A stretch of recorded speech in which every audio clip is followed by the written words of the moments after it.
Јас сум влезен рибар како професионални од 1971 година. 21 година работев во Југославија.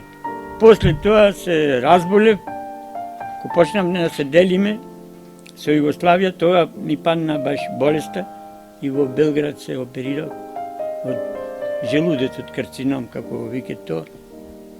И таму се оперирав. Тогаш престанавте со риболов? Не престанав, малце ми даде полесна работа. Овдека ме нареден малце чувар, малце некој пат ќе одев, плашки ловев, не едно друго. И колку ама после ми нареди докториве да не смее да ода. Чичко Наум е еден од најстарите и најпознатите струшки рибари. Неговиот дом е рибарска куќа.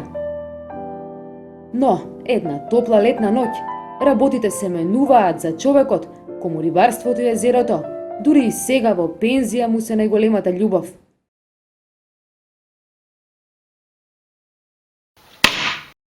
Жена ме викат некој. Излегов, гледам светло. Кој е, реков ја? Полиција.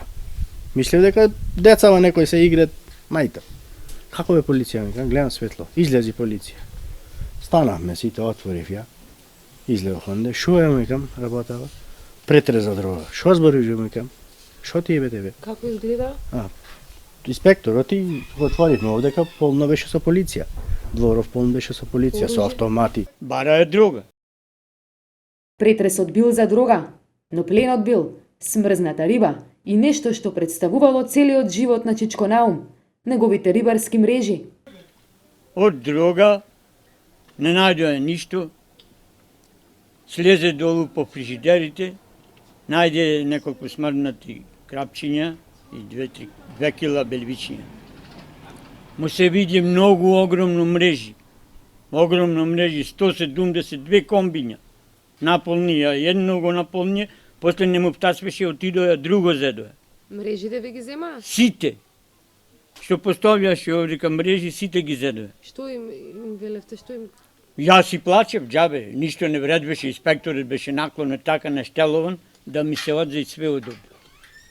Да не поставјат ништо дома. И така, не можев нешто да правиме, ја плачи, други... Не знаев никој каде да опатиме. Ние не знаевме што се дешава, случајно, не знаеме ништо. Со луѓето, сите познати ми се, и тие полицајците што бе, сите ги знаеме. Што е работа мои луѓе, што се дешава? Ја не знаев што е случајно, дали им е фатено дрога. Ја разбрав веќе во полиција уте дрога фатена.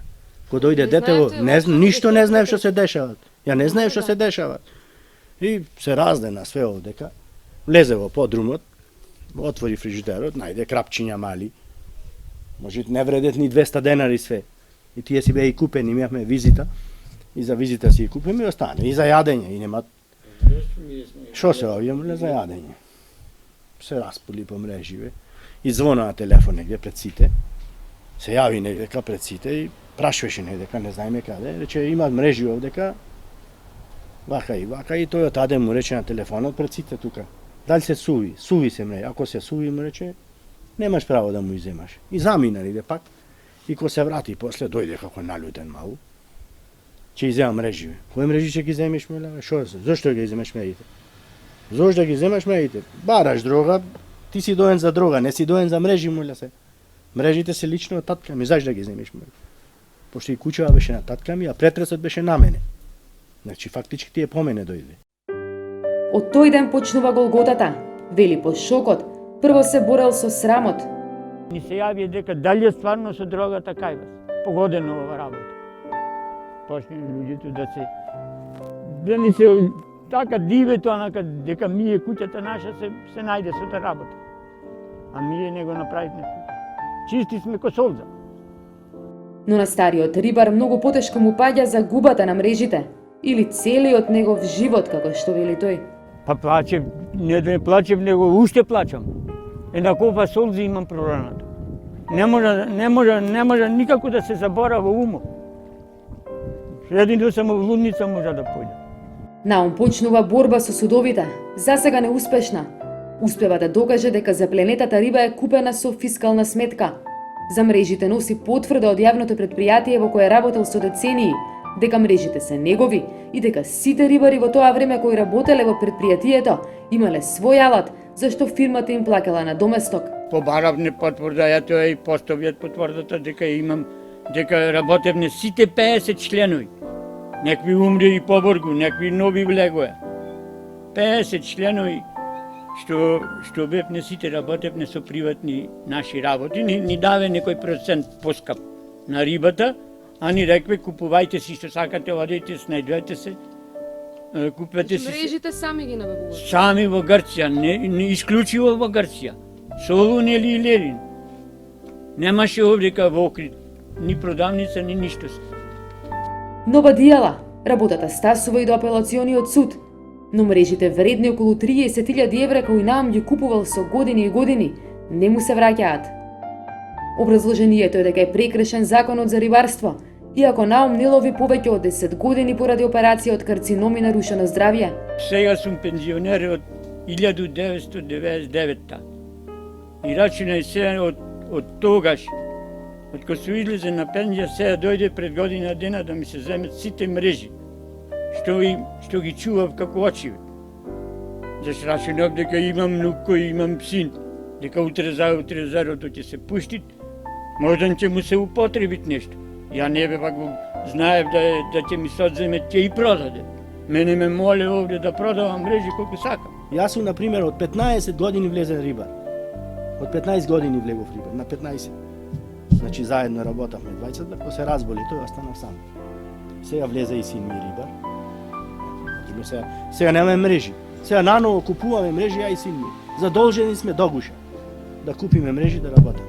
Значи цел живот што сме робовале, цел живот ми е во тие мрежи. Ние друго немаме работа. 10 години сме без работа. Живееме со една пензија негова. 10 години, 2 деца имам машки, едното е жена, тој внуче има, и другиот е помал, учеше. Значи, тој не рани. 10 години сме, ни еден во куќава не е запослен. И сега ми прави таква штета. Нема клезет пече. Разочаран од судовите, Наум сепак решава да ја продолжи борбата за правда. Случајот го пријавува во Transparency International. Првичните наоди се потенцијални повреди на законот, но и апсурд во македонските закони. Претресот бил за дрога, а не за мрежи. Смеела ли полицијата да ги одземе? Мрежите биле во подруми суви, за рибите имало фискална сметка, а и количината била мала. А Наум не бил фатен, како врши кривично дело со мрежите, односно неовластено ловење на риба. А тука и апсурдниот закон со кој е забрането поседување и купување мрежи, доколку не сте концесионер, а е дозволено продавање. Но како да продадеш нешто што не смееш да го имаш, а си го стекнал и за кое си работел целиот живот? Транспарентност нотираа дека законодавецот направил пропуст кога го менувал овој закон.